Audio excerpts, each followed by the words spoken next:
Hello again, this is the 22nd of April 2021. I'm going to start this with a shout out to my good friend and regular viewer, Simon, who's got his official diagnosis today. Congratulations, Simon. Promised him a shout out, there we go. And today I'm going to read one of my fanfics. This one's just not really getting a lot of love on fanfiction.com, so I thought I'd read it to my loyal fans here. It's Camberwick Green fanfic, though it's kind of two that I was working on at the time. Then I realised I'd merged them into one. It's a kind of origin story for Windy Miller, and also an exploration of his own autistic traits that I have talked about in the past.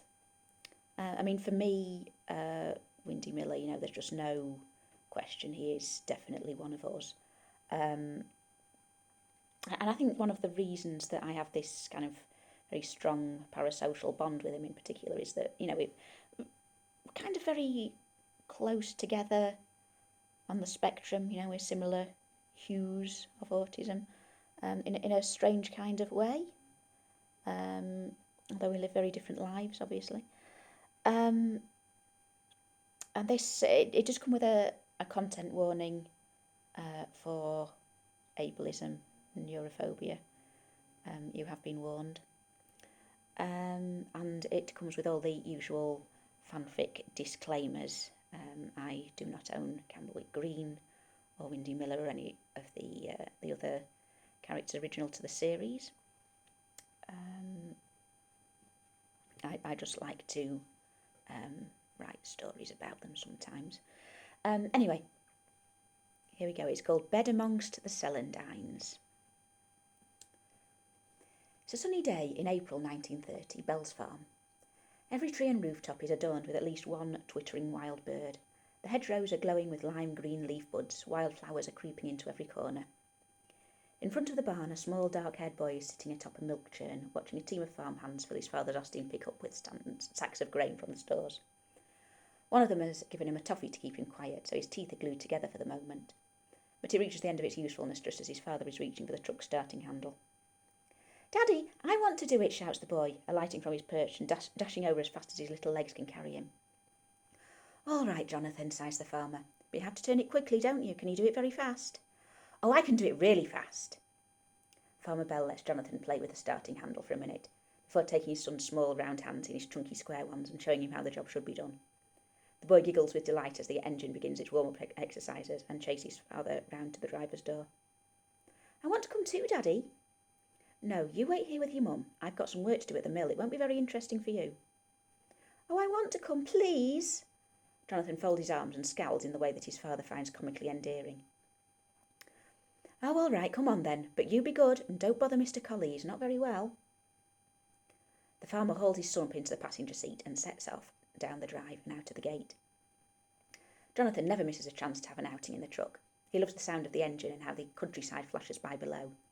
He's fascinated by the levers and pedals and dials and thinks his father must be very clever indeed to remember which does what. He feels like a prince as he waves to passing peasants on their bicycles and horse-drawn carts. "Daddy," says the boy as they trundle down the lane. "Yes, son." "What's it mean if someone lives over a broom?" Where have you heard that?" "Mummy was talking to Mrs. Carraway once. She said Mr. Colley and Miss Miller live over a broom." Well, let's just not say anything about it, shall we?" "Is it 'cause Miss Miller is a witch? She has a flying broom and she keeps it in the cellar, so they live over it." "Oh, yes, maybe that's what she meant. Well done." "But if she has a magic broom, why does she go to town on Mr. Colley's horse?" "Maybe she's worried she'll fall off and hurt herself." "But why, that's enough questions now, son."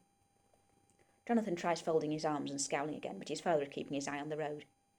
He looks out of the window instead, up the hill to see the sails of the mill turning slowly in the light breeze. "Daddy," he tries again. "What is it, my boy?" Is Windy called Windy Miller when he's Mr. Colley's son? He should be called Windy Colley. Miller is his mother's name, isn't it? But if... Let's not worry too much about it, eh? That's just how it is. Look, we're here now. Remember not to bother Mr. Colley. He's too tired to answer lots of questions. Augustus Colley, the old miller, is sitting outside in his rocking chair when Farmer Bell's van pulled up. He's dressed in a threadbare farm smock, mushroom-coloured, which hangs from his bones in the same way as his pallid skin. He's been half-smooth snoozing in the spring sunshine. The sound of the engine and resulting scattering of chickens that had been pecking around his feet has stirred him fully awake. He begins to stand up to greet his visitor, but his arms and legs are no longer reliable or fully under his command. He remains seated for the present.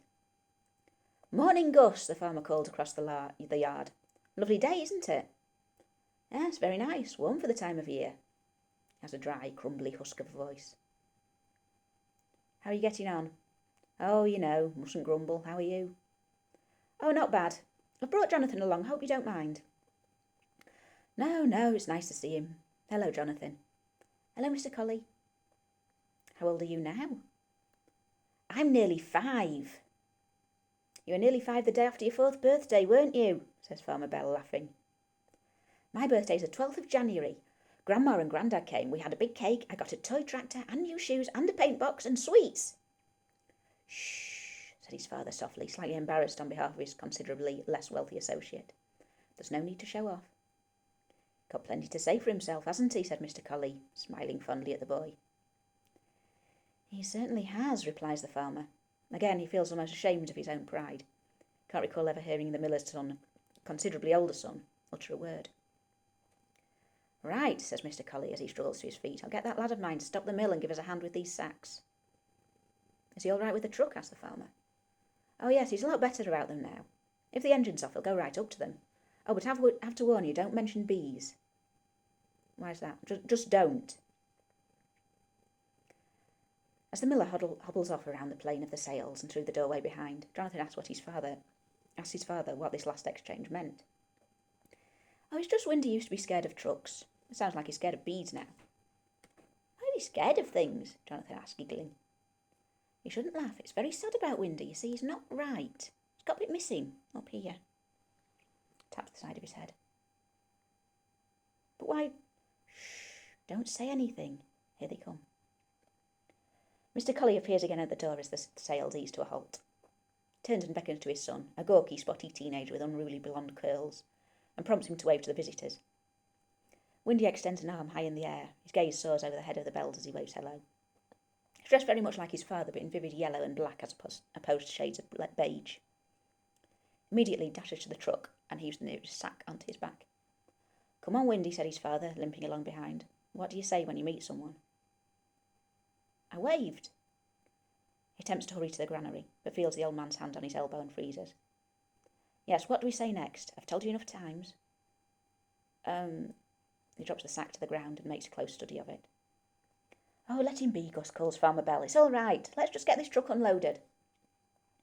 "He needs to learn his manners while I'm still here to teach him." Windy shrinks away from his father's scrutiny, but soon finds himself under assault from the farmer, who decided to shake his hand vigorously whilst patting his shoulder. "Good morning, young man," he says very slowly and clearly. "How are you today?" Not bad, thank you. How are you?" Windy gabbles, reciting the magic words to make this stop. Not bad, not bad."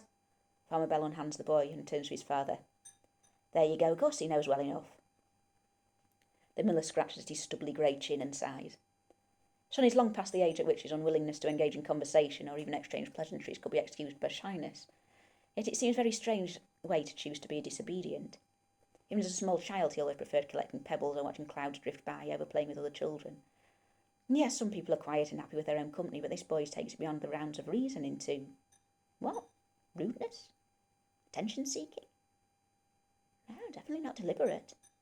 But that makes no sense. He's a clever lad. He was always top of his class until his mother let him stop going to school. Could read and write and add up as well as the teacher, she explained, so why keep dragging him there every morning when he could be making himself useful at the mill? Maybe it's her.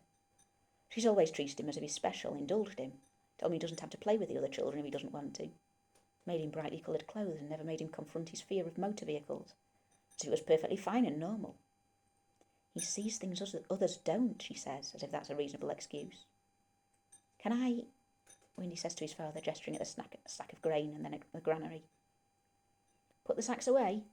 Yes, go on. Farmer Bell is a big strong man and can just about manage a sack over each shoulder. Windy pulls them onto his back like the shrill of a tortoise. Mr. Colley knows he is too frail to even try to help, so he fetches a basket for Jonathan to collect some eggs in, and then goes to put the kettle on.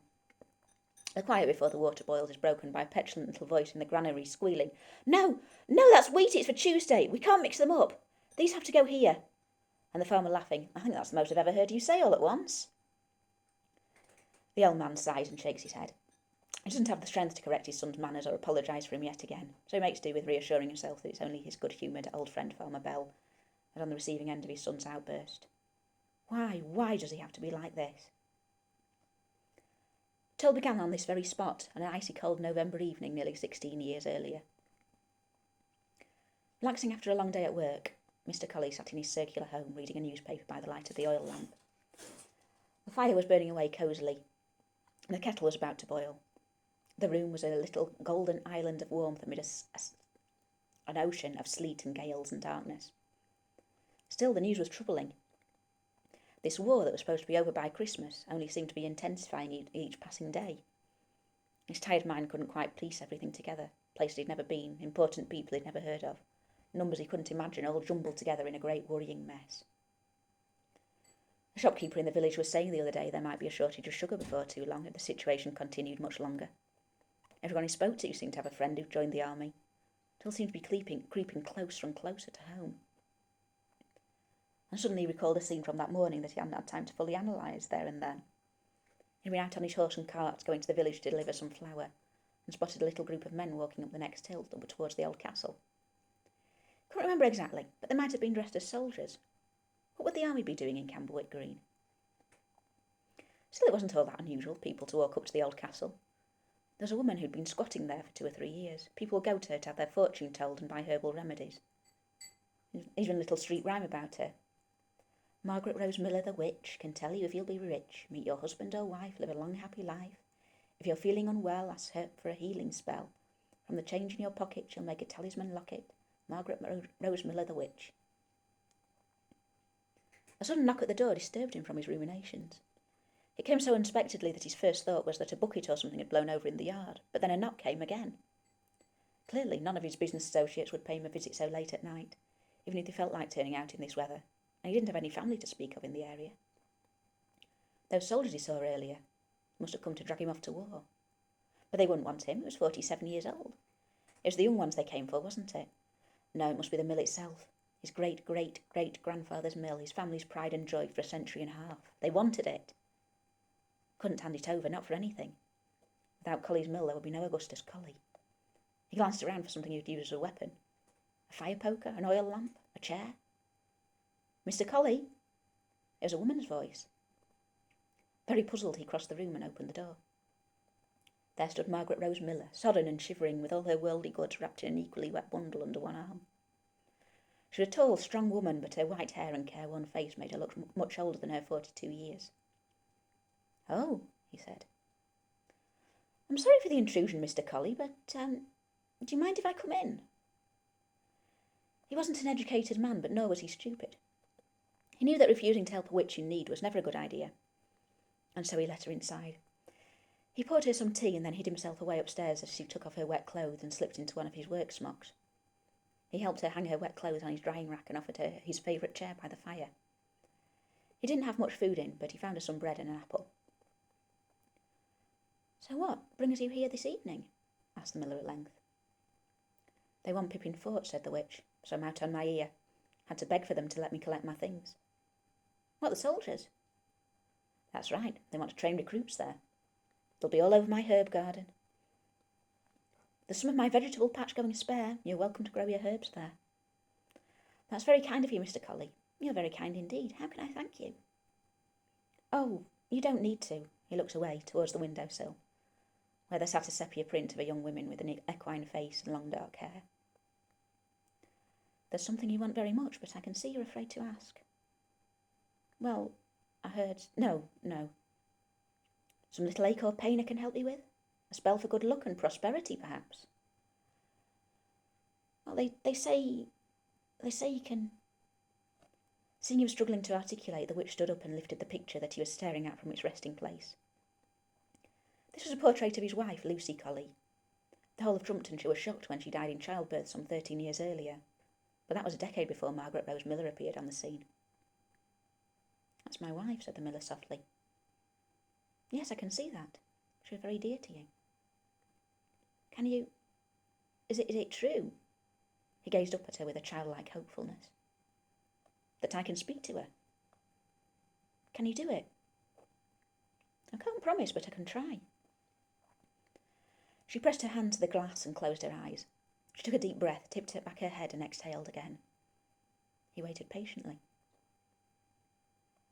She's around you often, began the medium after some serious thought. She sees you.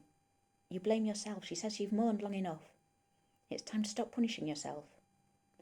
Does that make sense, Mr. Colley? She's at peace. She wants you to be at peace too, but she knows that you aren't. She knows how lonely you are here. You often think of her and how different it could have been. She wants you to be happy, that's all she asks, and she's showing me something. A watch. Why is she showing me a watch? Oh, her parents gave me a pocket watch as a wedding present. I looked utterly gobsmacked. Ah, she wants you to remember her how she was on your wedding day. That's how she looks in the hereafter, you see. She's showing me something else. It's a baby. A boy or a girl? A boy. No, our child was a girl. He frowns, puzzled. Do you know someone who's had a baby boy recently? Or who's expecting? Can't think of anyone now, not recently. Is your birthday coming up soon? Might she be wishing you a happy birthday? He shook his head. I can only tell you what she shows me. It's a baby boy. It could be a symbol, perhaps for the new year or a fresh start of some kind. Keep it in mind. She might be talking about something that hasn't happened yet. I'm getting the name Ellen. Do you know anyone? Wait, not Ellen. Eleanor. Eleanor? Eleanor, that was her grandma. Yes, her grandma. They were very pleased to see each other. They're back together as a family. Your wife, Grandma Eleanor, and your little daughter. Sometimes they come by just to make sure you're all right. And oh, she's waving goodbye. It's her time to go back. She's blowing kisses. She said it wasn't your fault, but it's her time to go. There, she's gone. That's all I can tell you. She opened her eyes and put the photo back on the windowsill. The old man turned away, one hand over his eyes, and sighed deeply. It's all right if you need to cry, Mr. Colley. A lot of people do. I won't laugh at you or tell anyone. I wouldn't be very good at my job if I did. None of this will leave this room. Thank you. Thank you. Augustus Colley broke down and wept. The witch knelt beside him and soothed him and poured him some tea. As the fire burned low and the sleet bombarding the windows turned to snow, she tucked him into his bunk under the stairs. She put out the oil lamp before climbing in beside him. How could you have known? He whispered as he fell asleep. You couldn't have known, you couldn't. Love may have been too strong a word for the state of mutual dependence that quickly grew between the pair, but no one could deny that they flourished under each other's care. Every market day for those first few months, when Mr. Colley took his first horse and cart to collect grain from his suppliers, Miss Miller would ride with him. He would take a detour and drop her off in Trumpton, where she would ply her trade under the town clock until he came to collect her at 4 o'clock. With so many sons and husbands away fighting the war, business was good. There was money for new clothes, for good food, for a fence to keep the chickens out of the vegetable patch. Neither of them had ever lived so well as they did that winter. But as spring approached, a change came over Miss Miller. A strange sickness that she could ease with one of her herbal remedies, but would be right back again the next day. An all-consuming tiredness that left her unable to work. Day after day, week after week. If you ask me, said one of Mr. Colley's suppliers as they were loading the cart one morning, that woman's got you for a fool. I know you trust her, Gus, but just think about it. No? How so? Said the miller indignantly. Well, what's she done? She had a couple of months' work, then decided she was going to sit in your house and eat your food and... Look, I'm sorry, but someone needs to tell you. How long has this tummy bug of hers gone on for now? A month? 2 months? Mr. Colley scowled and looked away as he debated whether or not to tell the farmer what was really going on. could feel several wells of anger bubbling up inside himself and wasn't entirely sure he was capable of making a wise decision. "I know I ought to just mind my own business," said the farmer as he heaved the last sack onto the cart. "But just have a think about it. I mean, what kind of illness?" "She's not ill. She's not." "That's right, Gus. You see now. It's a child. She's going to have a baby." "You what?" said the farmer, not altogether sure whether to laugh or cry. No, she's too old." "A witch is never too old." The farmer sighed and shook his head in despair as Mr. Colley climbed on his seat and took up the horse's reins. But sure enough, as the vivid colours of summer decayed into the muted tones of September, a baby appeared at the mill. And, as foretold, it was a boy. This child's name was Augustus Colley Miller. Very long and grand name for such a small person, so he's known as Gusty for short. When exactly Gusty became Windy, no one can now remember, nor who it was that first noticed that the synonym made a convenient play on words when used in conjunction with his surname. But it was certainly little Windy who sat between his parents on the cart, aged 4, attentively listening as his mother sang a little ditty to keep him amused. "Riding along on the horse and cart, the clippity-cloppity horse and cart. We collect the corn early in the morn and deliver the flour at a later hour. Yes, we fill this cart, the miller's cart, the clippity-cloppity horse and cart." The boy grew up, quickly in some ways and slowly in others, but always by his own rules, into the young man who is currently creeping up the stairs that curve up the wall of the room. These steps lead to a hatch in the ceiling that opens into the workings of the mill. "Windy, where are you going?" Mr. Colley calls to his son as he pours the tea. "To finish my work." The father sighs in exasperation. The boy must understand that it's all part of the job he's always been so keen to do, and yet he'll do anything to wiggle out of it. Why? 10 seconds tick by as Mr. Colley weighs up his options. Windy, paused on the stairs, begins to knees his knuckles together. Another 10 seconds. He presses his fingertips to his collarbone, into the hollow behind. Feels how his skin stretches over the tendons of his neck into the smooth depressions in between. The familiar landscape is a soothing alternative to the uncertain, possibly dangerous situation he seems to have found himself in. "Just carry the tea for me," sighs the old man eventually. "Can I have cider, please?" "Tea!" Windy startles at his father's sharp tone. The need to press his knuckles together again is great and urgent, but not as great and urgent as the need to stop his father from using that terrible voice, the catastrophic event in itself. He dashes down the stairs and picks the tea tray as soon as he regains his presence of mind. He knows all too well that a friendly chat is a no-win situation. Sneaking off to get some work done was a good enough excuse once, but now it seems his father is wise to that ruse. Sitting quietly watching the grass ripple in the breeze was acceptable once of a day, but now he's growing up he has to say things, and that saying things business, that's just trap after trap. All that rigmarole of "how are you" and "isn't it a nice day" to slog through before anyone can get to any meaningful exchange of information or discussion of interesting things such as bees. Even when he thinks he knows all the correct answers, they somehow throw in a trick question. The answer to "how are you" may be "not too bad, thank you, how are you?" But is that also the answer to, for example, "are you all right?" or "is life treating you well?" Or does a different question require a different answer? He also learned recently that it's not enough to just answer the questions. He must also ask something. Something personal, but not too personal. Something related to the topic in hand, but not something that has already been discussed. Something that could never possibly be misconstrued as insulting or condescending or sarcastic or cheeky or anything really. And nothing about bees. How do they do it? Why do they do it? Is it just a more cerebral version of those games he was expected to enjoy as a child, like football or TIG, where big groups of people just run about following some set of rules, purely for the purpose of deciding who is best at following the rules? Don't they just want to come to the point so they can get back to whatever it is they'd rather be doing? Or talking about bees? Doesn't it bother them at all? He balances the tea tray on an upturned bucket in the yard in front of his father's rocking chair, pulls up another bucket to use as a stool. He wonders whether to call Farmer Bell over. Seems like the kind of thing his father would want him to do, and yet he has very little faith in his own ability to project his voice across the yard, where the man is standing watching as his son searches for eggs under the bushes. And then, is it Farmer Bell or Mr. Bell? Or would it be preferable to use his first name? There's so much to go wrong. Try as he might to make some sort of noise, his mouth remains defiantly shut. Tension begins to rise again. He looks to the sky. The answer does not lie there, but at least there are some nice clouds drifting by. Luckily, the farmer happens to look round and notice that Windy is serving drinks. Ah, tea time, is it? That's what I like to see. Which one's mine? The very relieved boy hands him a cup and takes one for himself. By this time, Mr. Colley has also joined them, and Jonathan is heaving the bucket full of eggs across the yard. The tea is poured. The farmer begins to tell the miller about a football match he saw recently. Jonathan begins a close study of the side of Windy's head.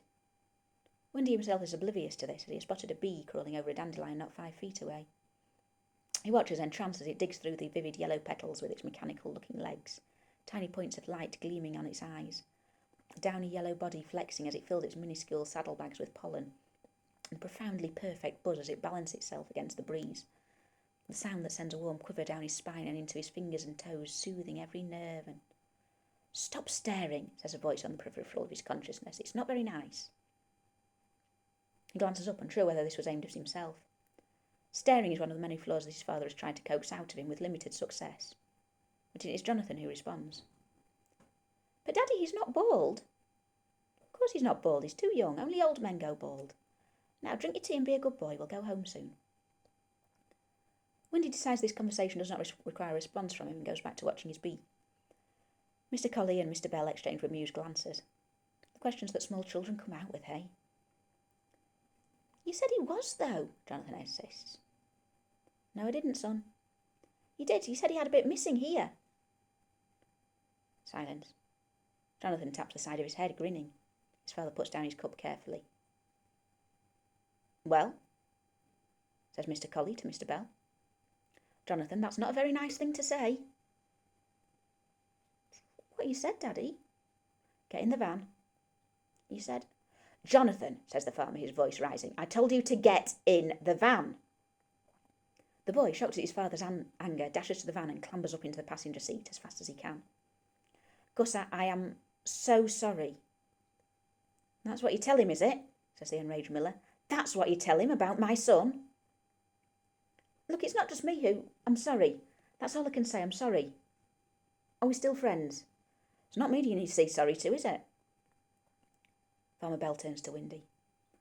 The boy was alerted by the raised voice and had been observing from the sidelines, his main concern being when he might be allowed to disappear. His fingertips had begun pressing themselves into his collarbone again, as they often do during worrisome moments such as this. But now he finds himself called upon to defuse the situation. "Well, don't worry," he ventures. "I'm not upset. I know a lot of people think that about me, but as long as..." He falters, looking to his father for some sort of signal that he's making a success of his de-escalation. But the old man just shakes his head. He admits defeat with a shrug. "I'll just go," says the farmer, already turning away. "I think you'd better," replies the miller. "I'll see you next week." "He sees things others don't," the old man calls from his chair, almost crying with impotent rage. But Farmer Bell doesn't reply. He hurriedly winds up his truck's starting handle and leaps into the driver's seat, berating his son loudly as he speeds away down the hill. Mr. Colley lies back in his seat and takes some deep breaths. He was to blame for this. It's so hard to think straight when everything hurts, when he's so tired all over that just sitting up straight in a chair is an effort, when you have a limited time to make everything right. Windy, who has been curled with his hands over his ears against the noise of the engine, unfurls himself. "He didn't finish his tea," he says. "You drink it then." "But he put sugar in it." "Well, I'll drink it then if it bothers you so much."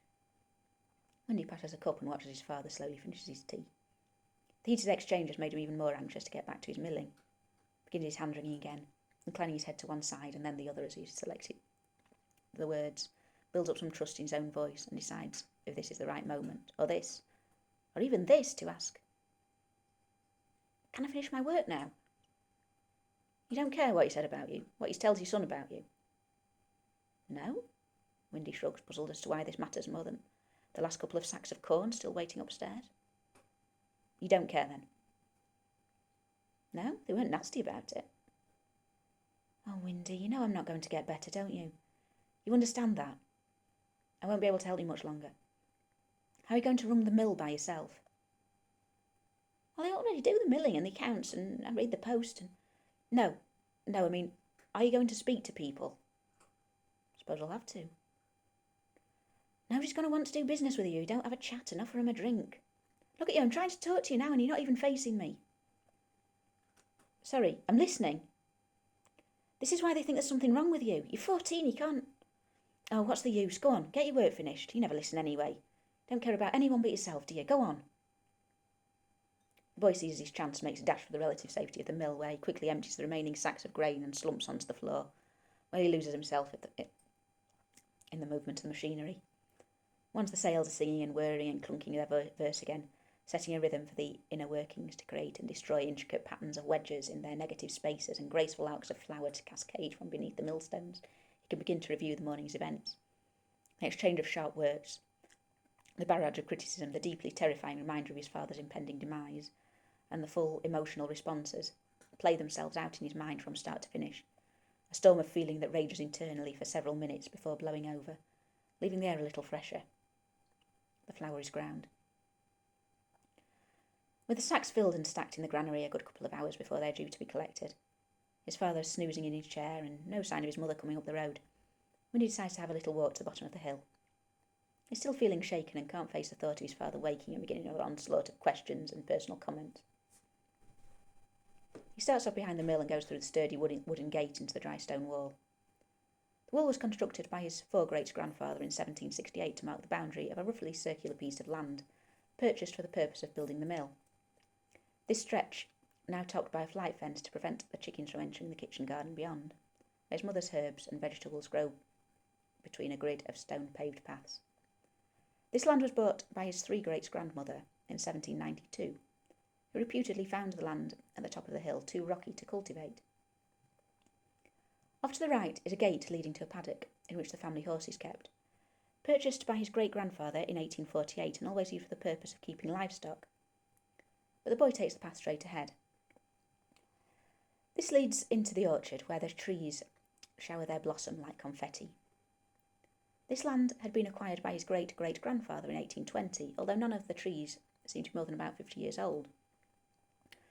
Windy finds it frustrating the story of what it originally was and how it came to be an orchard hasn't been passed down the generations, although he can't explain why this bothers him in any rational way.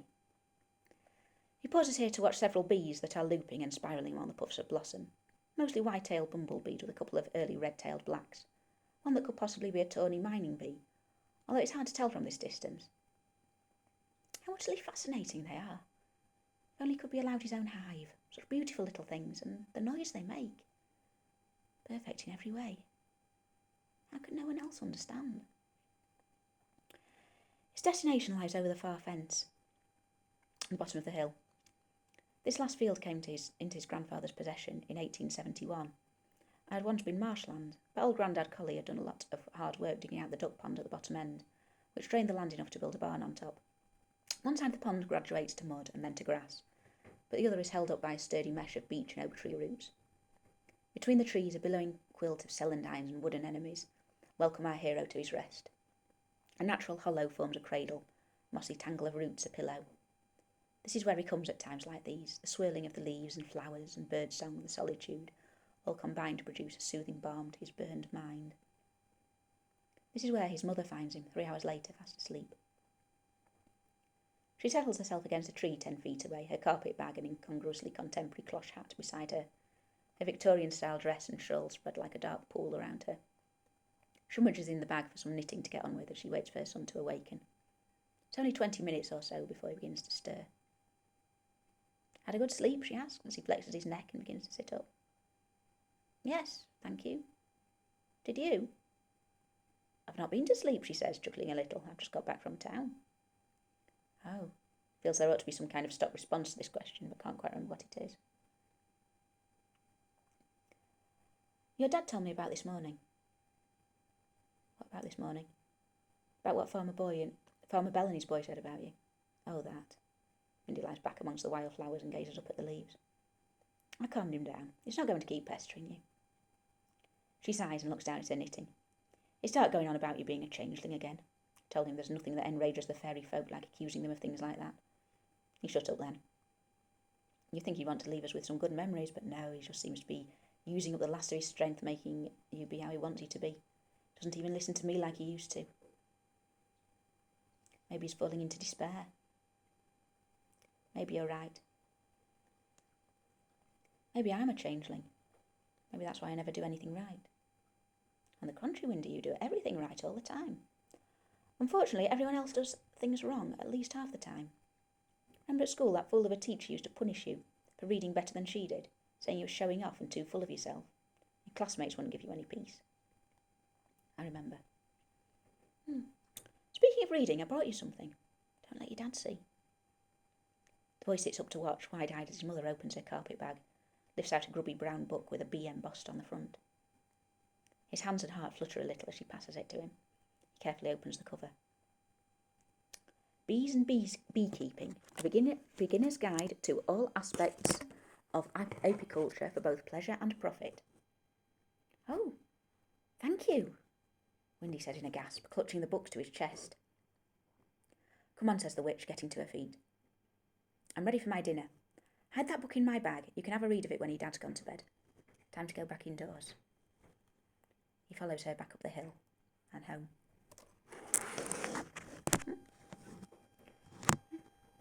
Hope you enjoyed that. That's all my own work.